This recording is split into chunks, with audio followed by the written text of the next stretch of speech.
Jedi Grandmaster Yoda was one of the most powerful Jedi of all time and served as Grandmaster for the majority of the Republic Golden Age. His legendary skill in combat was capable of winning battles on its own, as with many of the other Masters of the Jedi Council. But unlike other counselors who led systems armies and took direct roles in the Republic war effort, Yoda's appearances on the front lines were few and far between, and he had no clone units attached to him. This was actually intentional, and a rather sinister move on the part of Darth Sidious.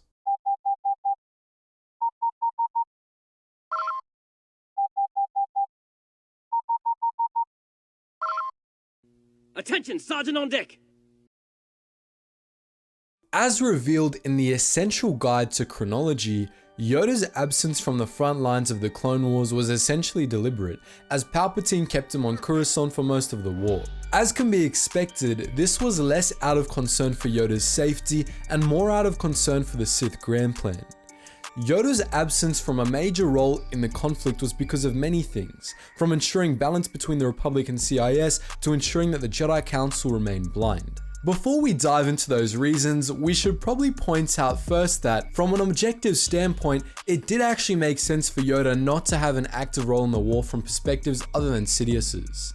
Yoda, being the Grand Master of the Jedi Order, was responsible for the raising and training of the Order's younglings, and so his continued presence on Coruscant was necessary from the Jedi's point of view as well, since Yoda directly taught pretty much everyone many basic elements of being a Jedi. From a more pragmatic, loyalist perspective, there's also the fact that Yoda kinda sucked as a tactician. He was a master of the Force and a Force himself in combat, as was seen in Rugosa, but that alone doesn't make one a general. Tactically, Yoda had a nasty tendency to focus on the roles himself and the other Jedi would play and base his battle plans around them, which often put clones in situations that no normal being would be able to handle.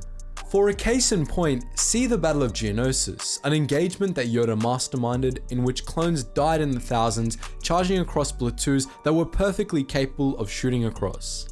Any sane tactician would have had the Grand Army of the Republic fortify and blast the droids from range, or more likely, they would have just bombed out the entire planet. Instead, Yoda ignored what the clones could do in favor of what the Jedi could do, and since lightsabers aren't effective at range, the Republic charged the ranks of the droid army, resulting in thousands of unnecessary clone deaths. Sidious, of course, didn't really care about this, although you can bet that he gave it as a reason to the non-Jedi advisors he had.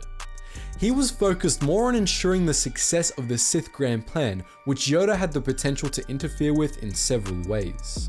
The first way, naturally, was the balance of conflicts.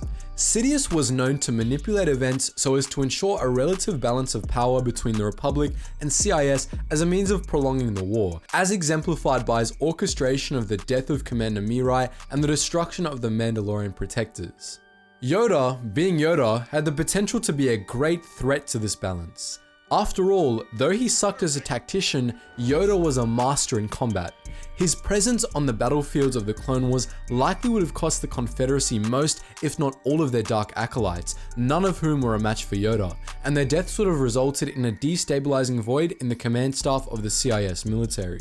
Of course, this is just one example. Yoda's sheer power could turn the tide of battles, as seen on Rugosa and Coruscant. As an extension of sorts to this, Yoda's extreme skill would have undermined Palpatine's plans to downplay the role of the Jedi in the conflict. Yoda's battle plans, as we said earlier, gave himself and other Jedi disproportionately large roles, to the point where downplaying it would have been exceptionally difficult for the HoloNet.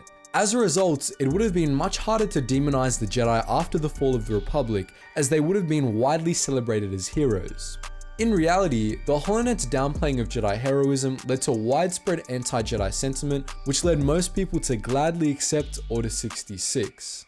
And, of course, Yoda would have taken the spotlight as the hero of the Republic had he actively participated in the war, a spotlight that Sidious wanted to reserve for Anakin Skywalker. Skywalker was more powerful than Yoda, but Yoda had a much greater mastery and knowledge of his power, and he would have had a greater impact even with the HoloNet selectively inflating Skywalker's actions.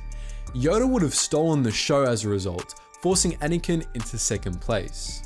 Sidious's final reason for keeping Yoda on Coruscant was the most sinister of all. He was obstructing the Grand Master's vision. As we all know, the Shroud of the Dark Side diminished the ability of the Jedi to use the Force during the Republic's final century, clouding their vision of the future and forcing them to make judgments relatively blind. This, in no small part, contributed to the destruction of the Order, as the Masters of the Jedi Council, especially Yoda, had come to rely on their sense of foresight to the point where the lack of it was crippling. As those who have read the novel Darth Plagueis know, this Shroud of the Dark Side wasn't just the effect of the return of the Sith, it was directly created by the Sith. The Sith were deliberately casting shadows over the Force, working regularly to keep the Jedi Council blind to their doings and to the future. Darth Sidious did this more than any Sith Lord before him, masking everything from his movements to the future to his very identity. The Force, of course, affected the entire galaxy, and the Shroud of the Dark Side was always present all over the galaxy. But proximity to the dark side made this blindness worse, as pretty much every story that involves a Jedi visiting Korriban shows. Sidious keeping Yoda on Coruscant was a sinister case of keeping one's enemies close. Unknowingly, Yoda's constant proximity to Sidious blinded him even further, weakening his powers of vision in a more subtle version of the effect most darkside artifacts and worlds have on lightsiders. In this sense, Sidious was acting as a mini Korriban of sorts. So that's why Palpatine kept Yoda far away from the front lines for most of the time. But as per usual, I want to know what you guys think. Let me know in the comments section below whether you think it was better or worse for the Republic that Yoda stayed on Coruscant given his tactical ineptitude. And also, let me know what you think of him as a Grand Master. And just before you go guys, please do make sure you check out all the links in the description below, as well as my second history channel where we post a lot of niche history content from the Vietnam War, from World War I, from World War II, and we're pretty much just expanding the channel to a lot of different facets of history, so I'm sure you guys will enjoy that. Be sure to check that out. The link is the first link in the description below. Anyways guys, as always, thank you so much for watching and I hope to see you in the next video.